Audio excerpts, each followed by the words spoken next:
Seat पर BJP और कांग्रेस के बीच चुनावी दंगल दिलचस्प हो चला है। भीलवाड़ा पहले बीजेपी के लिए सुरक्षित सीट मानी जाती थी। इस बार बीजेपी ने बहेरिया की जगह आरएसएस से जुड़े दामोदर अग्रवाल को टिकट दिया है, जबकि कांग्रेस ने वरिष्ठ नेता सीपी जोशी को मैदान में उतारा है। देखिए रिपोर्ट।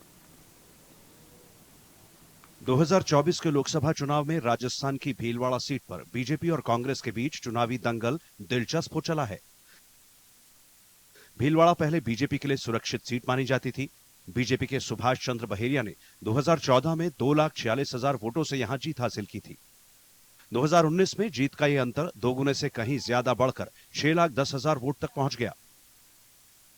हालांकि इस बार बीजेपी ने बहेरिया की जगह आरएसएस से जुड़े दामोदर अग्रवाल को टिकट दिया है। टिकट का निर्णय करना केंद्रीय संसदीय बोर्ड, केंद्रीय चुनाव समिति का विशेषाधिकार है। टिकट बदलना बहुत सामान्य बात है। हमारा तो यहाँ टिकट बदलकर नए कार्यकर्ता को दिया है, लेकिन कांग्रेस ने तो टिकट देकर वापस लेके किसी तीसरे को उतार दिया है। कांग्रेस ने पहले दामोदर गुर्जर को भीलवाड़ा सीट से उम्मीदवार बनाया था।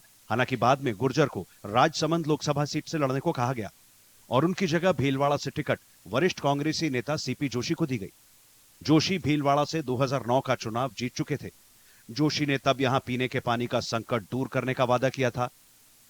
जोशी साफगोई से मानते हैं कि उनकी पूरी कोशिशों के बावजूद पीने के पानी की योजना उनके कार्यकाल में सिरे नहीं चढ़ पाई थी। जोशी ने कसम खाई थी कि अगर वो वादा नहीं निभा पाए तो भीलवाड़ा से चुनाव नहीं लड़ेंगे।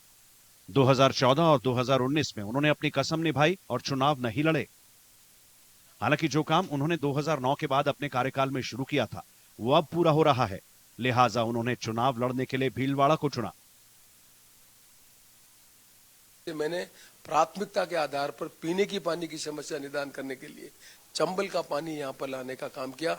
उस समय मैंने कहा था, जब मैं चुनाव लड़ रहा था, तब मुझे नहीं मालूम था कि मैं भारत सरकार में मंत्री बनूंगा, कि यदि मैं पीने की पानी की समस्या का निदान नहीं करा पाया तो मैं चुनाव लड़ने नहीं आऊंगा।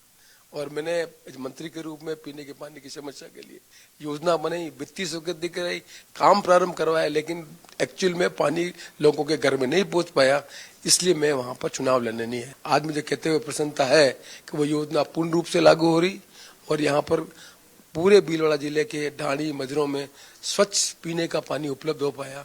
बेड़िया जी 10 साल तक सांसद रहे, कोई न तो योजना ले न कोई काम कराया, कुछ भी नहीं करवाया, नील है। और CP Joshi, doctor CP Joshi पहले चंबल योजना लाए थे, चंबल का पानी आज पी रहे हैं। भीलवाड़ा में 7-7 दिन में पानी मिलता था, आज इन्हें पानी मिलता है। और मेमो कोच फैक्ट्री और बहुत सारे रोडों की जाल सीपी जोशी के हाथ की है। पूरा भीलवाड़ा जो डेवलप हुआ है, जो सीपी जोशी की देनी, डॉक्टर सीपी जोशी की देनी। जोशी का कहना है कि अगर इस बार वो चुनाव जीतते हैं तो उनका पूरा ध्यान बेरोजगारी दूर करने पर होगा। तो मैं यहाँ की सबसे बड़ी समस्या जो मानता हूँ वो मानता हूँ बेरोजगारी। इसलिए मेरा पूरा प्रयास रहेगा कि भीलवाड़ा संसदीय क्षेत्र में कम से कम 1 लाख रोजगार के अवसर उपलब्ध हो, उसका प्रयास करने का मैं ईमानदारी से काम करूंगा। बीजेपी उम्मीदवार दामोदर अग्रवाल का मानना है कि प्रधानमंत्री मोदी की लोकप्रियता के चलते वे आसानी से जीत हासिल कर लेंगे। न 2009 की कांग्रेस बची है और न 2009 की अब भाजपा है। अब मोदी युग की भाजपा है, जिसको आम आवाम का समर्थन प्राप्त है और मैं उस भाजपा का प्रतिनिधि हूँ। एक संकल्प की बात भी आप कर रहे हैं। आम लोगों ने संकल्प ले रखा है कि इस बार नरेंद्र मोदी को तीसरी बार प्रधानमंत्री बनाने के लिए प्रचंड बहुमत से भाजपा के प्रत्याशियों को जिताकर 400 प्लस सीटें एनडीए को लोकसभा में देंगी। बीजेपी उम्मीदवार के विश्वास पर वोटरों का एक वर्ग मुहर भी लगाता है। लोगों का मानना है कि भले ही कई मुद्दे अभी अनसुलझे हैं, मगर वोट तो नरेंद्र मोदी के नाम पर ही पड़ेगा। समस्या तो बहुत आती है, तो उसका सुधार नहीं होता ना है। अभी हमारे मकान बनाए वहाँ गेला नहीं, तो गेला में जाने का रास्ता नहीं, खेते तो सुनाई नहीं करते, लाइट बिल माफ नहीं, तो पैसे देना पड़ता है हमारे को। गेहूं पास नहीं तो गेहूं का 10 बार कर दे तो गेहूं चालू नहीं हुए तो नहीं हुए। वोट तो मोदी को ही देंगे, काम हो या नहीं हो, काम हो मत हो।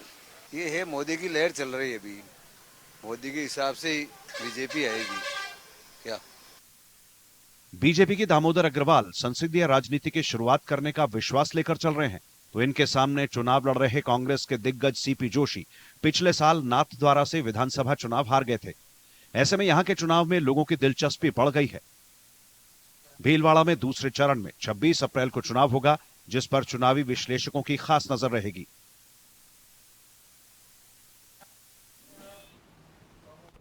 सीधा चल